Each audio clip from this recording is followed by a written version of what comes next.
गुजरांवाला से अपडेट देंगे। थाना ततलियाली के इलाका किला मुस्तफ़ाबाद का रिहायशी बासर नदीम अशरफ नामी शख्स मकीनों के लिए खौफ की अलामत बन गया। मामूली से रंजिश पर इमरान नामी शहरी को अपने डेरे पर ले जाकर बेईमाना तशद्दुद का निशाना बना डाला। असलहा के सोशल मीडिया पर नुमाइश मामूल बन गई।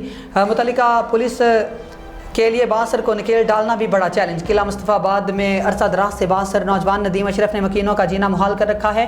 अपना खौफ हिरास फैलाते हुए और अपनी दहशत की धाक बैठाने के लिए इमरान नामी नौजवान को अपने डेरे पर लाकर तशद्दुद का निशाना बनाया और साथ ही वीडियो बनाकर सोशल मीडिया पर वायरल कर दी। वीडियो में नदीम नामी बासर नौजवान को इमरान पर तशद्दुद करते देखा जा सकता है। मुतासरा शख्स खौफ के बायस खामोश हो गया और कोई कानूनी कार्रवाई न कर सका। अहले इलाका ने CPO डॉक्टर सरदार ग्यास गुल खान से ऐसे गुंडा अनासिर के खिलाफ भरपूर सख्त एक्शन करते हुए कार्रवाई का मुतालबा किया है।